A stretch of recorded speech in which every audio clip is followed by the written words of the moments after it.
ஒரு மாதிரியா புது வீடு கட்டியாச்சு. இனி இதுக்கு சோஃபா, கதிரை, கட்டில் என எல்லாம் வாங்கணும். கையில வேற காசு இல்ல. கையில காசு இல்லன்னு கவலைப்படாதீங்க.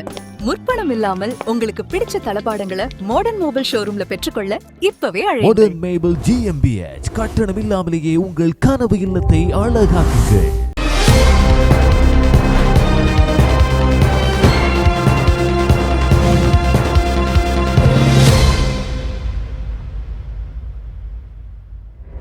Hi, welcome to Swiss Tamil TV. மிக முக்கியமாக சுவிட்சர்லாந்து வார செய்திகள் அப்படின்ற அடிப்படையில் கடந்த வாரத்தில் இடம்பெற்றிருக்கக்கூடிய சுவிட்சர்லாந்தினுடைய மாற்றங்கள் சம்பந்தமா பார்க்க போறோம். அது குடியுரிமையா இருக்கலாம், வேலைவாய்ப்பு சம்பந்தமா இருக்கலாம், குடியேற்றமா இருக்கலாம். இப்படி பல மாற்றங்கள் சுவிட்சர்லாந்துல நடந்திருக்கு. எப்படியெல்லாம் நடந்திருக்கு அந்த தரவுகளை தகவல்களாக உங்களுக்காக வழங்க போகிறோம். சுவிட்சர்லாந்துல கடந்த வாரத்தை எடுத்துக்கிட்ட அரசியல் மாற்றங்கள், பொருளாதார மாற்றமே சமூகத்துறையிலையும் பல முக்கிய மாற்றங்கள், விவாதங்களும் இடம்பெற்றுச்சு. குடியுரிமை விதிகள்ல இருந்து வேலைவாய்ப்பு குறைப்பில இருந்து ஏன் வெளிநாட்டு குடியேற்றம், அத்தோட விமான பயண செலவு, அத்தோட மிக முக்கியமாக ஆன்லைன் ஷாப்பிங் பாதுகாப்பு, இது வரைக்கும் மக்களோட கவனத்தை ஈர்த்த பல விஷயங்கள் இருக்கு. முதல்ல சுவிஸ் நேஷனல் கவுன்சில் எடுத்துக்கிட்ட ஒரு முக்கியமான முன்மொழிவையே நிராகரிச்சாங்க. அது என்ன அப்படின்னா டெமோக்ரசி இனிஷியேட்டிவ் அப்படின்னு அழைக்கப்படுறதான் இந்த திட்டம். அதாவது ஐரோப்பிய ஒன்றியத்துக்கு வெளியே இருந்து வெளிநாட்டவர்கள் வந்து சுவிட்சர்லாந்துக்கு குடியுரிமை விண்ணப்பிக்கிறாங்க இல்லையா, அந்த காலம் 10 ஆண்டுகளா இருக்கு. அதை 5 ஆண்டுகளா குறைக்கணும் அப்படின்னு முன்மொழி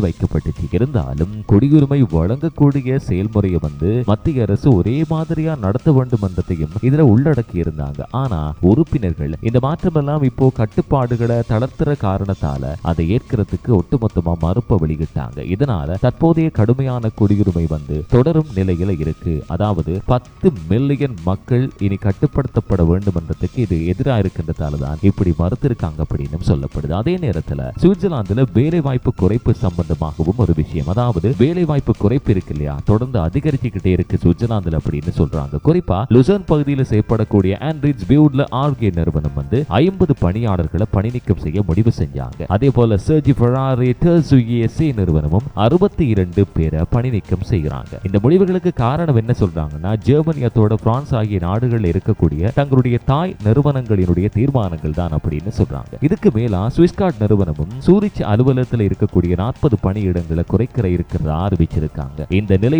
நாட்டினுடைய பொருளாதாரத்தில் இருக்கிற அழுத்தத்தையும் நிறுவனங்களுடைய செலவு குறைப்பை முன்னிறுத்தி செயற்படுத்துறாங்கன்றதையும் காட்டுது. அடுத்ததா சுவிட்சர்லாந்துடைய மக்கள் தொகை அமைப்பில் வெளிநாட்டு குடியேற்றத்தினரோட தாக்கம் என்ன மாதிரி இருக்கு அப்படின்ற தகவலும் இருக்கு. பெடரல் ஸ்டாட்டிஸ்டிக்கல் ஆபீஸ் இருக்கு இல்லையா, ஒரு தரவை வெளியிடுறாங்க. அப்படின்னா வெளிநாட்டவர்கள் நாட்டினுடைய வயதான மக்கள் தொகை பிரச்சனையை குறைக்கிறதுல முக்கிய பங்காற்றாங்க. இப்போ சுவிஸ் குடிமக்களினுடைய சராசரி வயது 44.5 இருக்கிற நிலையில வெளிநாட்டவர்களுடைய சராசரி வயது 37.5 இருக்கு. பெரும்பாலும் வேலை செய்யக்கூடிய வயதினரே குடியேற்றமாக வாரத்தால இந்த நாட்டினுடைய பொருளாதார வளர்ச்சிக்கும் அது உதவியா இருக்குன்னு சொல்லப்படுது. மற்றொரு முக்கியமான மாற்றம் என்னன்னா, விமான டிக்கெட் விலைகள் எப்படின்னா கணிசமா உயர்ந்திருக்கு. கம்பாரிஸ் வெளியிட்ட ஆய்வின்படி பார்த்தா கடந்த 5 ஆண்டுகளோடு ஒப்பிடும்போது விமான கட்டணம் எல்லாம் 77% வரைக்கும் உயர்ந்திருக்காம். இதற்கு காரணம் எரிபொருள் விலை உயர்வுதான் அப்படின்னு சொல்றாங்க. இதனால விமான நிறுவனங்கள் இழப்பை தவிர்க்கிறதுக்கு சில பாதைகளை நிறுத்தியும் சேவைகளை குறைச்சும் வராங்க. ஏர்ல்வைஸ் ஏர் நிறுவனம் இருக்கு இல்லையா, சூரிச் நகரத்திலிருந்து அமெரிக்காவுடைய டென்வர் அத்தோட சீட்டில் நகரங்களுக்கு செல்ற விமானங்களை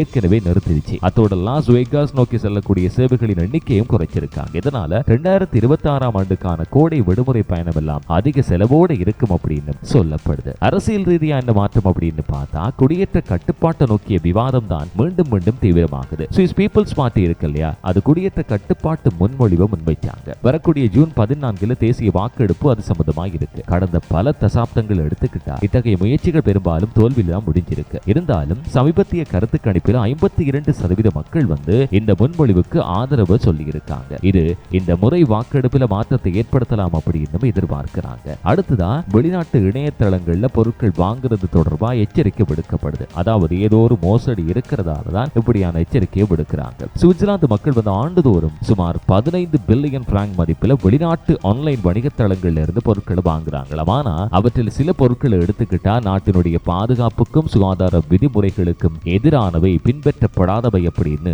சொல்லப்படுது. குறிப்பா குழந்தைகள் பயன்பாட்டுக்கான பொம்மைகள் போன்றதெல்லாம் ஆபத்தானதா இருக்கலாம் என்று எச்சரிக்கப்படுது. இந்த நிலையில பெஞ்சமின் ரோடியூட் பாதுகாப்பு விதிகளை மீறக்கூடிய வெளிநாட்டு விற்பனை தளங்களுக்கு அணுகலை கட்டுப்படுத்தணும் என்ற முன்மொழிவை தான் தேசிய சபையில முன்வைச்சாரு. ஆனா இறக்குமதி அளவு மிக அதிகமா இருக்கிறதால அனைத்தையும் கண்காணிக்கிறது ரொம்பவே சிரமம் அப்படின்னு அதிகாரிகள் சொல்றாங்க. மொத்தத்துல கடந்த வாரத்தை எடுத்துக்கிட்டா சுவிட்சர்லாந்தில் நடந்த இப்படியான 6 முக்கியமான விஷயங்கள் மாற்றங்கள் தான் நாட்டினுடைய அரசியல் நிலை, பொருளாதார சவால்களத்தோட சமூக மாற்றங்கள் எல்லாம் பிரதிபலிக்குது. குடியேற்றம், வேலை வாய்ப்பு, அத்தோட வாழ்க்கை செலவு இதெல்லாம் எதிர்காலத்திலையும் முக்கியமான விவாதங்களாகவே தொடரப்போகுதுன்றதான் மக்களினுடைய பார்வையாகவே இருக்கு. மீண்டும் ஒரு எபிசோட் மூலமா சந்திக்கலாம். பாய்.